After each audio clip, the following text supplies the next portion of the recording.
Shema, Shema,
see such a woeful destruction of your ornament tree. For you stood on the shore for many a long day, till the longboats of Antrim came to float you away. Oh, bonny Portmore, you shine where you stand, and the more I think on you, the more I think long. For if I had you now, as I had you once before, all the lords of old England would not purchase Portmore. Oh, the birds in the forest, they bitterly weep, saying, where will we shelter, and where will we sleep? For the oak and the ash are cut down, and the walls of bonny Portmore are all down to the ground.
My name is Dr. Heather McLaughlin-Garbez, and I'm an affiliate assistant professor in the Baltic Studies area of the Scandinavian Department at the University of Washington, where my area of research focuses on how music influences political and cultural movements. Although each country is unique, the Baltic countries of Estonia, Latvia, and Lithuania share a great tradition of song festivals. These events, starting in 1869 in Estonia, 1873 in Latvia, and 1824 in Lithuania, encompass people coming together to sing, dance, and celebrate their traditions and heritage. The festivals were first brought and influenced by the German sing gatherings, but took on a new meaning and importance in each country as they made them each their own. The name for the festival in each country translates into song party, laulupidu in Estonia, and song gala or song celebration in Latvia and Lithuania, dziesmu svētki and dainu švente. Even during times of oppression, especially in the Soviet era, Estonians, Latvians, and Lithuanians were still able to celebrate their festivals, but with strong restrictions and censorship. Governmental regulations required that all songs be presented to an official government translator, and that the song selection showcased Soviet composers and ideals, and many times praised the Soviet leadership at that time. Although these restrictions occurred, singers would sometimes sing spontaneously, choosing traditional folk songs that on the surface had text that focused on nature and everyday life, but had hidden meanings, with many parts of nature being used as metaphors about longing for freedom and reminiscing about their homeland. It was these, quote, secret songs that were the key to being able to sing for their freedom, now known as the Singing Revolution. As the spirit of freedom continued to grow, singing is what brought people together and gave them strength to continue their quest. This was showcased in the event called the Baltic Way. On August 23, 1989, approximately 2 million people joined hands to form a human chain that connected the three capital cities of Tallinn, Riga, and Vilnius. This chain was over 419 miles long and brought to the international stage their desire for freedom. The festivals are each unique and showcase elements of their country and heritage, but all three have some of the same qualities. All three have over 10,000 singers and 8,000 dancers participating. All three have a parade through the city, and all three have a festival and celebratory atmosphere throughout the week, with vendors, street concerts, beer gardens, and then there's always a feeling of homecoming or a family reunion. These festivals continue to thrive to this day, and it has become a tradition that has passed on from generation to generation. There are grandmothers who are singing not only with their children, but with their grandchildren through the festival, and many families and friends make it a time to come together and strengthen their family ties as well as their cultural traditions. I will finish this overview with a wonderful video from the Latvian Song Festival that encapsulates the feeling of the whole Song Festival celebration. This is a story about ordinary people brought together by an extraordinary tradition. Singing in Latvia carries an emotional imperative. It's part of everyday life. The choral tradition goes back centuries and was vital in developing a national identity. During tough times, songs about the sun or the wind carried a message of freedom and hope.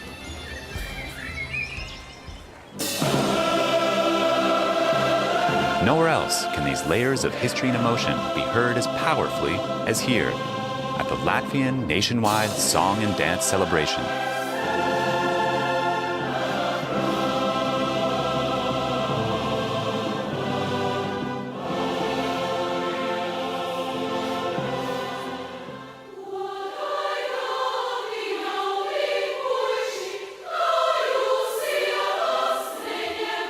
A collection of thousands of folk songs, the dainas, passed down through generations, are the foundation of this phenomenon, this movement, this celebration, which brings together people from all walks of life.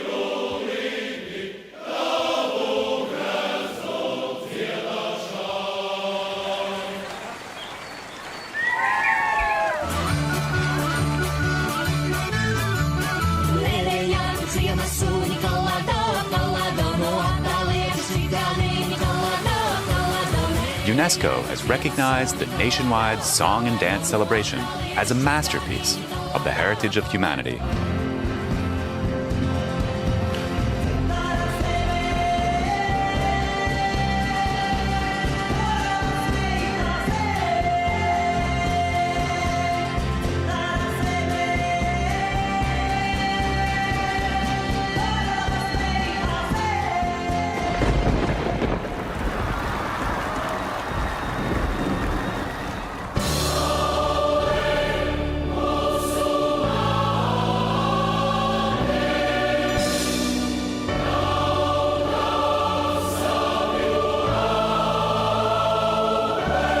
With roots in the past and eyes to the future, our voices reaffirm a love for our nation, our freedom, and our traditions.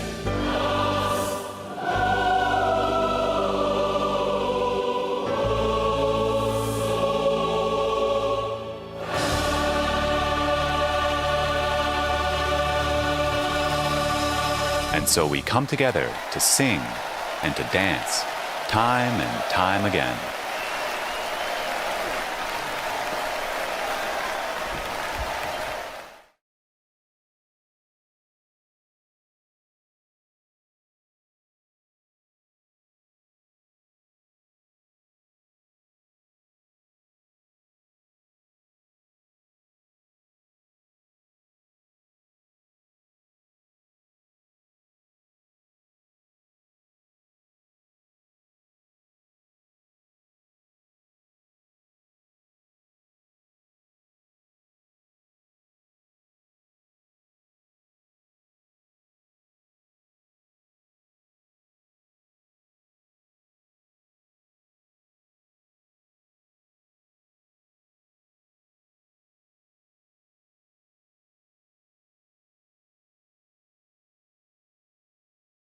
Hi, my name is Yvonne Brandon, and I am a native of Nashville, Tennessee, who grew up there toward the end of the Jim Crow era, or at least the first one. As a child in the early 60s, my parents started taking me to meetings with our adult neighbors.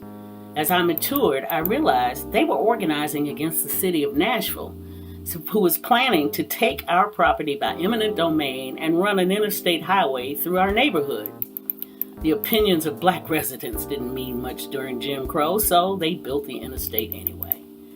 50 years later, the construction of Interstate 40 displaced more than 1,000 black residents, destroyed a business and cultural district that was thriving, and slashed across our zip code, cutting our neighborhood in half. My family's property did survive, but so many others were not as fortunate. In fact, to this day, the citizens of North Nashville, whose homes were not taken, find themselves exposed to health risk of the pollution that comes from the 210,000 vehicles that pass through the neighborhood every day.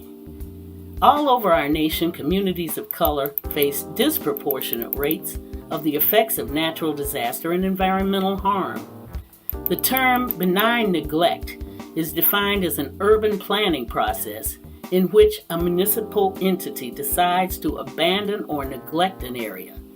Activists and environmentalists agree that public planning is to blame. Let's look at a few examples. You may recall what happened in 2005 when Hurricane Katrina barreled through New Orleans, bringing with it horrendous floodwaters that breached the levees that protected the lower Ninth Ward.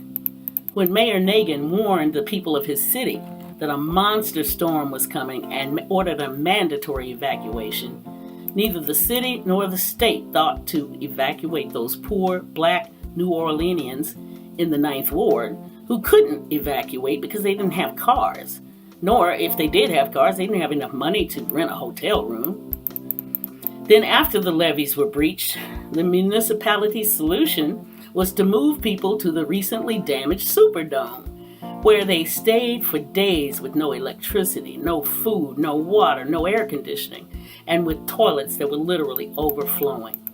One reporter said that the response to Katrina would surely go down as one of the most abandonments of Americans on American soil ever in U.S. history. 1,800 people died. Many thousands of others had to be bused to other states to live permanently. Katrina was a natural disaster, but the massive death, destruction, and misery that followed in its wake, it was entirely man-made and preventable. It was the poor, the old, the sick, overwhelmingly African American who had no means to flee the storm that bore the brunt of the suffering. But what Katrina exposed is literally the tip of the iceberg. Take the case of another man-made crisis, Flint, Michigan, where 41% of the population are people of color. In 2014, Michigan Governor Rick Snyder appointed an emergency manager to oversee Flint and cut the city's cost. This led to a tragic decision to end the city's 5-decade practice of piping treated water for its residents from Detroit in favor of a cheaper alternative, pumping water from the Flint River. Although the river was highly corrosive, Flint officials failed to test or treat it. As a result, the acidic water caused lead to leach out from aging pipes into thousands of homes. Just a month after the city began supplying residents with the Flint River water, people began complaining that the water from their taps looked, smelled, and tasted foul. Despite protests by residents lugging jugs of discolored water into town hall meetings, officials maintained that the water was safe. Water samples collected from 250 homes through resident organized efforts indicated that indeed citywide lead levels had indeed spiked. An even more disturbing fact was revealed by an early whistleblower who happened to be a pediatrician. In 2015, she began to notice incident after incident of elevated blood levels in citywide children, which had doubled since 2014 and tripled in certain neighborhoods. It was learned that nearly 9,000 children had been drinking lead-contaminated water for 18 months. Flint's water supply was also plagued with more than just lead. The switch coincided with an outbreak of Legionnaire's disease that killed 12 and sickened 87 people between June of 2014 and October of 2015. This is said to be the largest outbreak of Legionnaire's disease recorded in U.S. history. Unfortunately, though, the crisis hasn't ended. Here we are more than 7 years later, and the residents are still using bottled water to cook, drink, brush their teeth, and even bathe. Residents did file a class action lawsuit, and finally, last year, Michigan residents reached a $641 million settlement to aid those affected by the crisis. And a program by the mayor that began in 2016 is working to replace the thousands of lead and galvanized steel service lines that connect Flint water mains to city homes. 12 state officials were indicted, and in January of this year, the former governor Rick Snyder, who put these wheels in motion, was charged for his role in the Flint environmental disaster with 2 counts of willful neglect of duty, and, if convicted, he could face up to a year in prison and as much as a $1,000 fine. I think it ought to be more. Anyway, let's move to the south side of Chicago, which has the second highest black population in the entire United States, with the south side being the most concentrated region of black Americans in the entire country. According to the Natural Resource Defense Council, the city of Chicago has allowed for dangerous and toxic industries to set up near parks, schools, and homes on the south side for decades.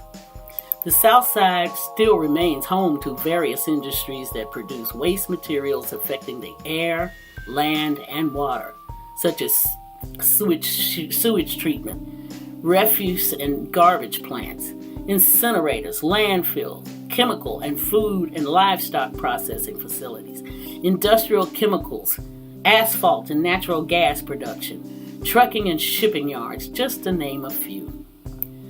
The skies over southeast Chicago can darken with heavy semi-truck exhaust, and the skies literally shimmer from the toxic releases from nearby refineries.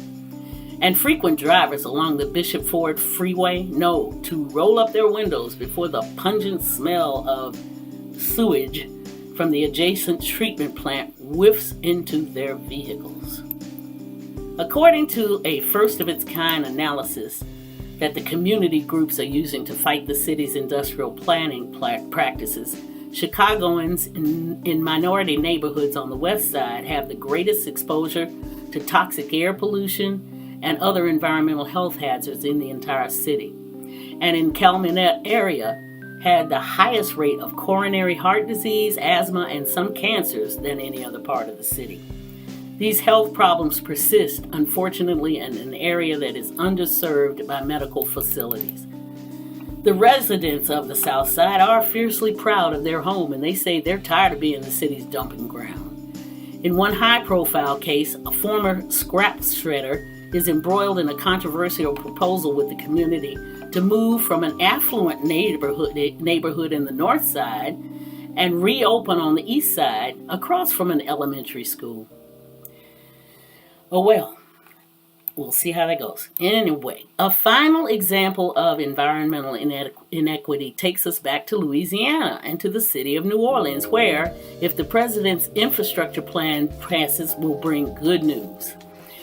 As happened in Nashville, America's most celebrated prior infrastructure project, the Interstate Highway System, rammed an elevated freeway right through the center of the Claiborne Avenue neighborhood in New Orleans.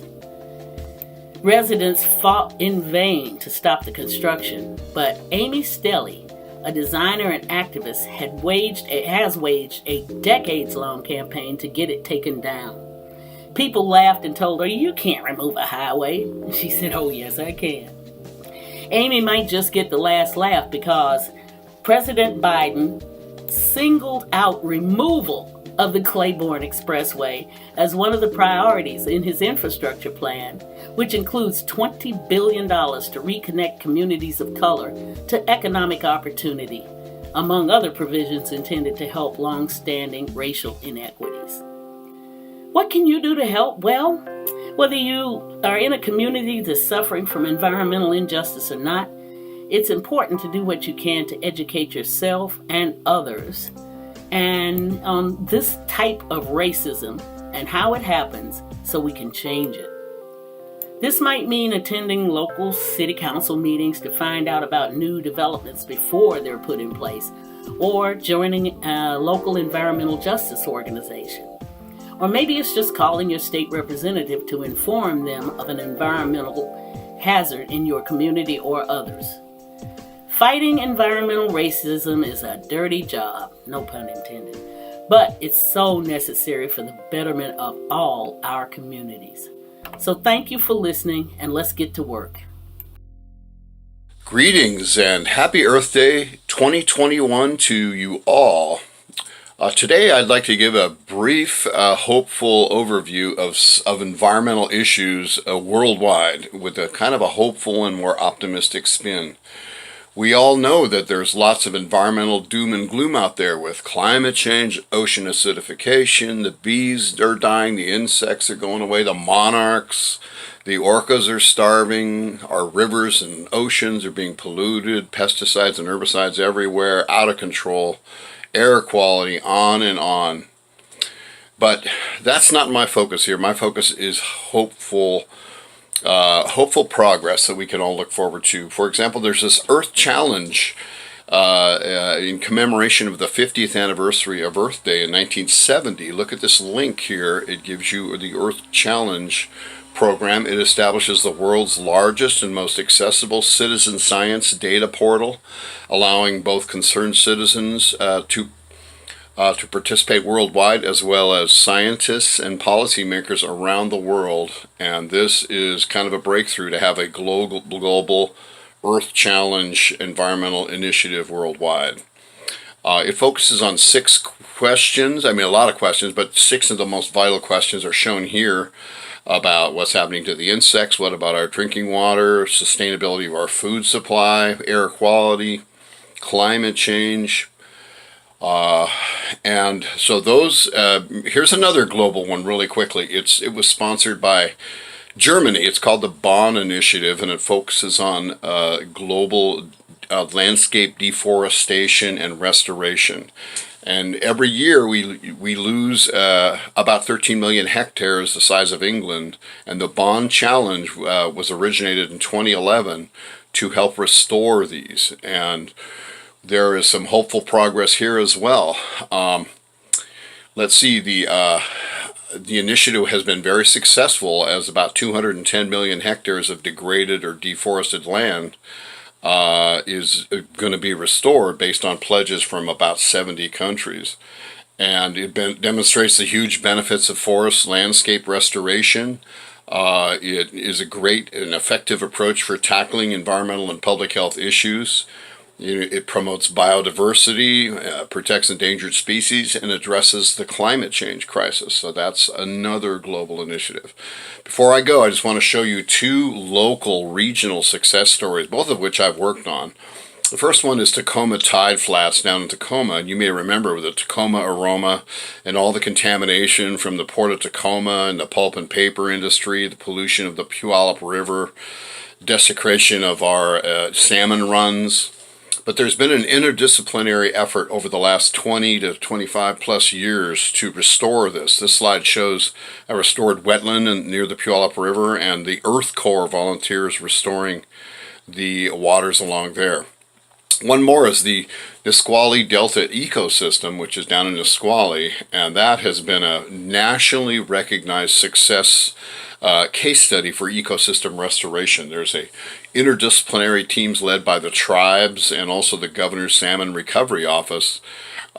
This slide shows a lot of the features, such as reconnecting sloughs, removing dikes and levees, allowing the salmon to run back, constructing trails and boardwalks, enhancing freshwater wetlands, and even purchasing over 1,900 acres from a timber company to restore the upper watershed ecosystem function. So that's a very innovative approach. There are two success stories. And generally, we have done a better job of restoring habitat and helping salmon to return. Now we got to work on the orcas. So anyway, happy Earth Day to everybody. Hello, my name is Fred West. I have the great honor to be the music director of the City Cantabile Choir, now in our 40th season. We hope you have enjoyed our Earth Day concert and our guest speakers. Would you reward our efforts with a generous contribution? For 40 years, we have sung with great dedication for the beauty of the earth. Thank you so much. Marine mammals are protected by federal laws. Please do not disturb marine mammals.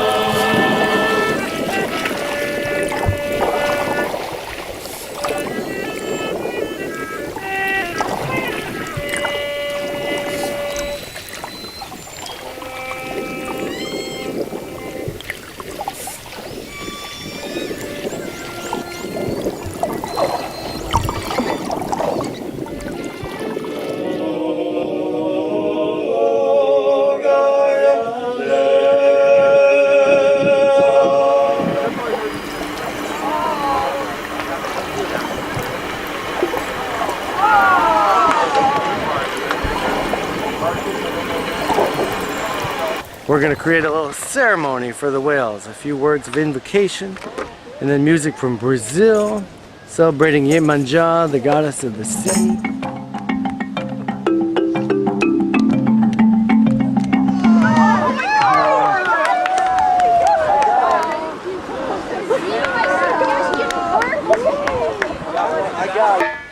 They're playing quietly because the park ranger came and told them to be quiet because somebody complained, but I think he's the only one that complained because everyone else has come up and said they like the music and want to know when the concert is. He was just an old sourpuss. Kit Yawagu, Kit Awadar Nehi.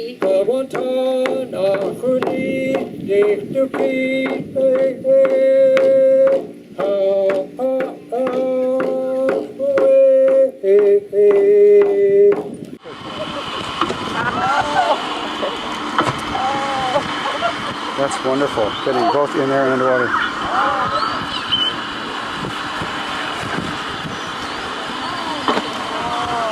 Oh, that's great. I heard it on the surface and underwater.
Want to emphasize this music is going from all of us out to the whales. Hear them coming?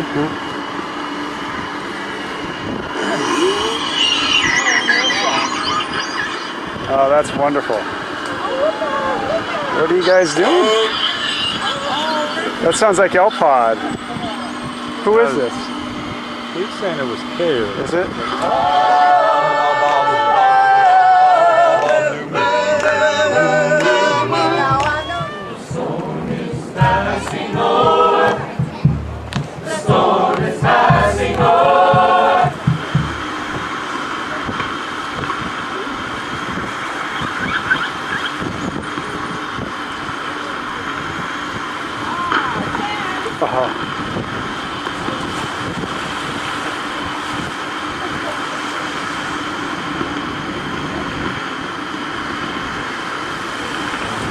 Tome conta do meu filho, que eu também já fui.